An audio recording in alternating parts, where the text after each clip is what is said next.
first word that comes to mind when somebody thinks of what happened in Edo State is pathetic. It is unfortunate. But having said that, I think in life, whenever something happens, whether it is good or bad, there are always lessons to be learned. And to me, I take myself beyond Edo State. I take myself that what happened in that Uromi is a lesson to almost all the states of the Federation. Why do I say so? I think, unfortunately, ideally, it is supposed to be the federal government, as it is enshrined in the in the Constitution, that should be able to provide security across the length and breadth of Nigeria. That is what the Constitution provides. That's why it is in the exclusive list of the Constitution. However, I think we have arrived at a stage nationwide, unfortunately, I must say, that the federal security agencies, whether you talk of the military, whether you talk of the police, whether you talk of the civil defense, whether you talk of the intelligence, it seems Nigerians, not only me, some people may still have this, but there seems to be a consensus that these federal agencies cannot be able to provide security throughout the country. And it is on that premise that we saw states, coming up with different kind of arrangements with the idea that they need to assist the federal government in providing security. There are a lot of advantages that people talk about security when you bring it to the concept of community policing. If you bring it to the concept that the people that are living in an area, know the culture, know the problems there, and they will be able to do better security for the people, all these are advantages that cannot be denied. But again, as we saw in Uromi, there is the danger that unless you have standardized way of recruiting, unless you have standardized and approved ways of even setting up these agencies, how they are trained, how they are equipped, how they operate, and a division of role between them and the security agencies will still exist. If we don't do that, we are going to be having problem, not only like we saw in Odo State. As a security consultant or a security analyst, I have made it my own duty to always follow up developments whenever the security agencies are being set up. And individually, probably with very few exceptions, there is none of these state security agencies anywhere that has been set up that at least at the beginning of their operations, we do not have cases of extrajudicial killing or arrest of innocent citizens or maltreatment or destruction of property. Almost one and all. Of course, it varies from one issue to the other. So what is to be done? Since the debate for states having security agencies has advanced, I don't think we're even going to go back. Federal government on its own, without any constitutional changes, has kind of accepted that reality, and so they allow states to set up these agencies. If you follow some of the state agencies, you will never hear that at a certain time the federal government has given approval for them to set up. But I think again here the federal government has to take some blame. They just allow it to sprout. And with the particular case we are here now, while I think the first such non-state actor we have, it was in the Northeast when we have this villain JTF. That was the beginning. After that, we had cases of banditry, ethnic clashes, then all other states take. But so now, states have taken even without the constitutional amendment, they have taken the responsibility of setting up these agencies. Federal government has watched without giving any guidelines as to how this is will be set up. And this is why I have the problem. I have to commend the governor of Edo State. He confirmed something I have been feeling when this story came up.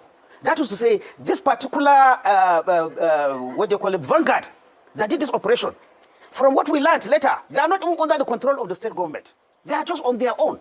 There are so many across Nigeria, not only in Edo State, on almost all the countries. Now there is danger in doing that.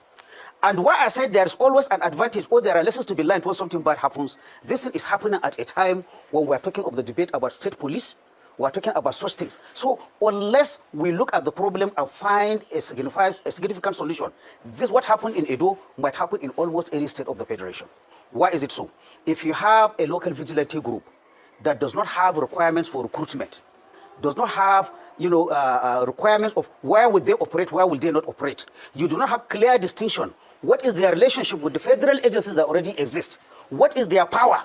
If you don't have this thing set up in black and white, with monitoring, this can happen anywhere. What happened to me, I can reduce what happened in Edo State to a simple problem of you have a group that you just allow to self-regulate on their own. They decide who is the member of the vigilante group and bring him. The man or woman does not have any training. He is armed with whatever he wants to arm.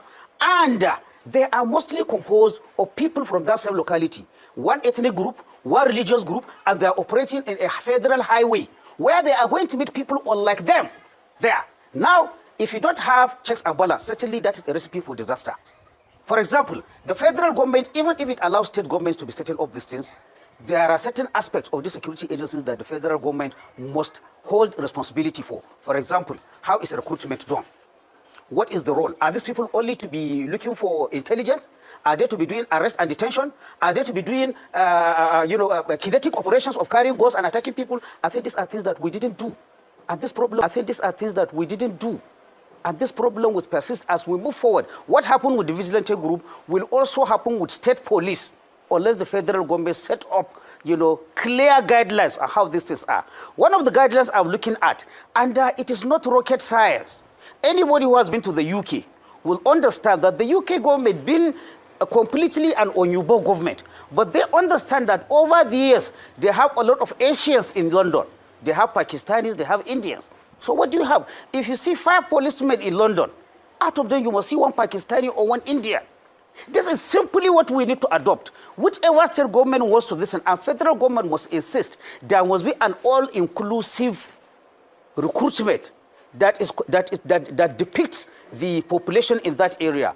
If you are doing a security agency in Kano, you must know that I'm giving an example, you must know that in Sabongari, there are Igbos and there are Yorubas. You must find a way of putting Yorubas and Igbos in that security agency, especially when you are going to do an operation in Sabongari or Tunumwada. That is the kind of thing that the federal government, including the National Assembly, must insist on.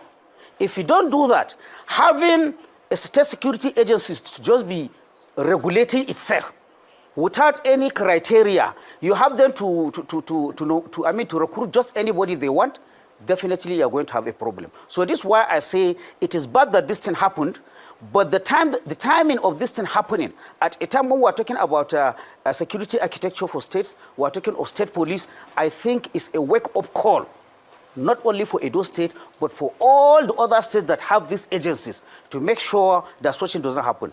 If we take back, maybe I want to be dramatic. For example, in the whole of that area, you can't tell me you don't have Fulanis or Hausas that are there.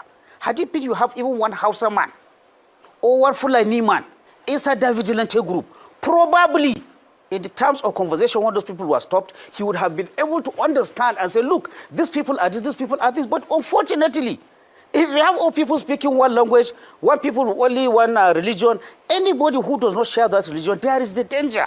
Either deliberately or inadvertently of being in harm. This could be Kano, this could be Sokoto, this could be Kaduna. That's why I said there is lesson for every state government and a road.